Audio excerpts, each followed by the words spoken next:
हरितवन नाम के घने जंगल में एक भेड़िया रहता था जिसे अपनी ताकत और खतरनाक रूप पर बहुत घमंड था। उसकी अकड़ इतनी ज्यादा थी कि जंगल के सभी जानवर उसे भेड़िया दादा कहकर बुलाते थे। वह कमजोर जानवरों को सताता और जबरन सबको सलाम करवाता।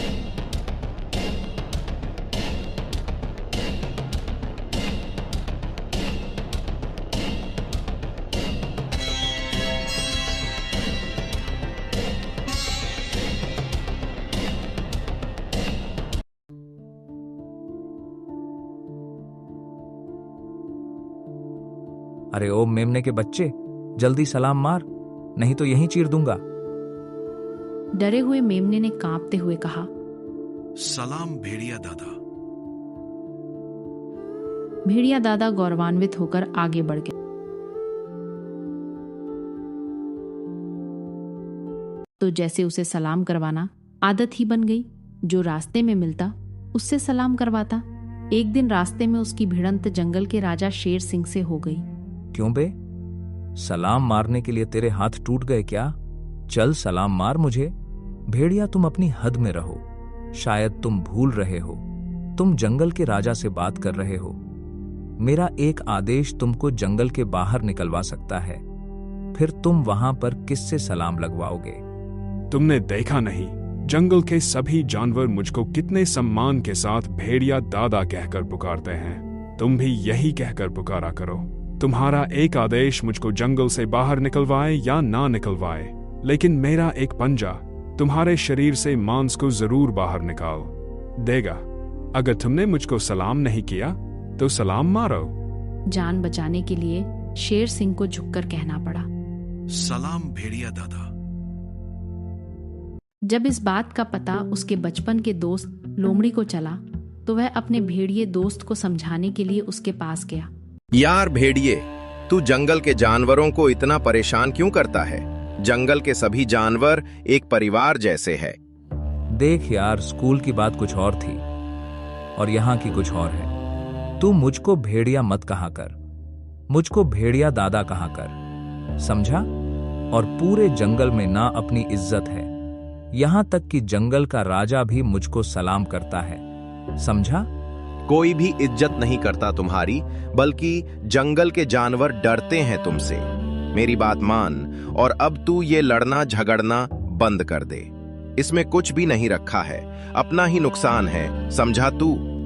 अरे तू अपनी बकवास बंद कर। मैं तेरी तरह डरपोक नहीं हूं, तुझको शर्म आनी चाहिए। तू अपने आप को मेरा दोस्त कहता है और डरपोक जैसी बातें करता है। मुझे और आगे से समझाना भी मत, वरना तेरी और मेरी दोस्ती भी खत्म। धीरे धीरे सब जानवर उसे देखकर रास्ता बदलने लगे। ऐसा हो गया था जो भी कोई उस घमंडी भेड़िए को देखता वो अपना रास्ता बदल लेता। कोई भी उससे उलझना नहीं चाहता था और ना ही बहस करना चाहता था। एक दिन भेड़िया दादा ने हाथी के बच्चे को सलाम ना करने के लिए नुकीले पंजे बेचारे हाथी के बच्चे को मार दिए और हाथी का बच्चा दर्द से करहाता हुआ अपने मम्मी पापा के पास पहुंचा। तो उसकी बात सुनकर उसके बाप को गुस्सा आ गया और वह भेड़िया दादा को सबक सिखाने के लिए गुस्से में दौड़ पड़ा। हाथी की खतरनाक चिघाड़ सुनकर पूरा जंगल थर उठा। सभी जानते थे कि हाथी भाई जितने शांत रहते हैं, गुस्सा आने पर उतने ही खतरनाक हो जाते हैं। हाथी भाई उसके पीछे चिघाड़ते हुए भागते हैं। आज तो मैं तेरे सारे के सारे दांत तोड़कर ही रहूंगा। अब भेड़िया आगे आगे भागता रहा और हाथी भाई उसका पीछा करते उसके पीछे दौड़ते रहे। सारे जानवर यह देखकर हैरान थे कि भेड़िया दादा अपनी जान बचाकर भाग रहा है। भेड़िया को डरकर भागते देख जंगल के सारे जानवर खुश हो गए थे।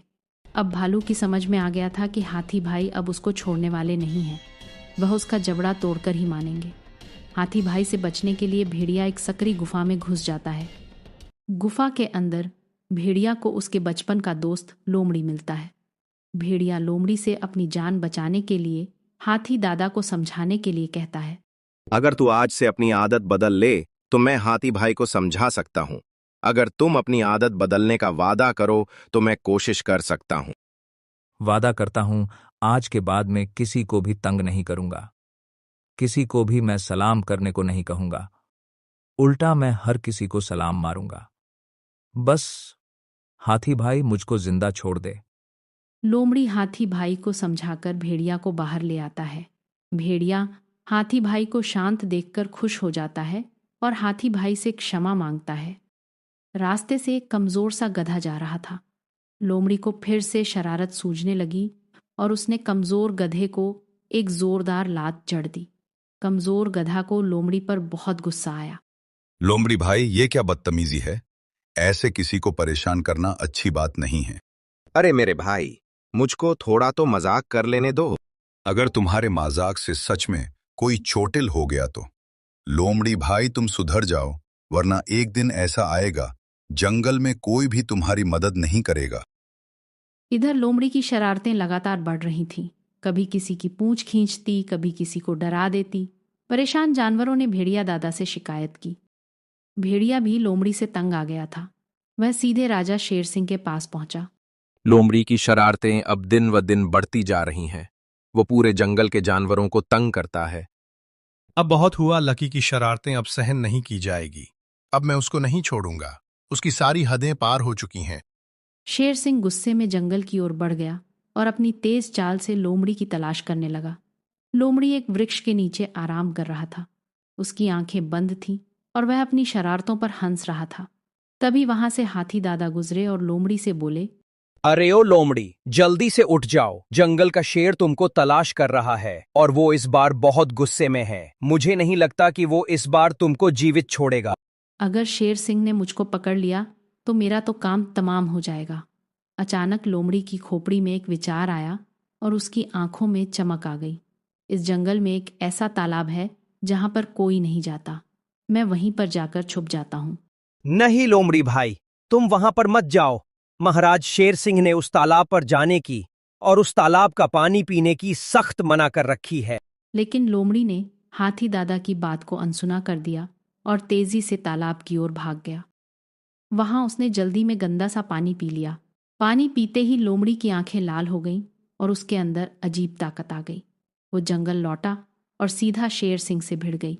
उसने शेर सिंह को इतनी बुरी तरह घायल किया कि उसे जान बचाकर भागना पड़ा।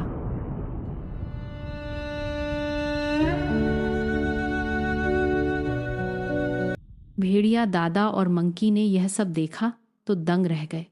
उन्होंने अंदाजा लगाया कि तालाब के पानी ने असर किया है। शेर सिंह ने बताया, वो तालाब शापित है। किसी जानवर के सिर पर वही पानी डाला जाए तो असर खत्म हो सकता है। रात में भेड़िया और मंकी तालाब के पास पहुंचे। जैसे ही लोमड़ी दिखी, भेड़िया बोला, लोमड़ी, याद है बचपन में तेरा शहद चोरी करना और तेरी नाक पर चिपकना? बीते पलों को सुनकर लोमड़ी थोड़ी भावुक हुई। तभी चक्की ने तालाब से पानी लेकर उसके सिर पर डाल दिया। लोमड़ी बेहोश होकर गिर पड़ा और थोड़ी देर में होश आ गया। मुझे माफ कर देना दोस्तों, मेरी वजह से तुम सबको बहुत परेशानी हुई है। तीनों मिलकर खुशी खुशी जंगल लौट आए और हरितवन जंगल में फिर से खुशियों की बहार लौट आई।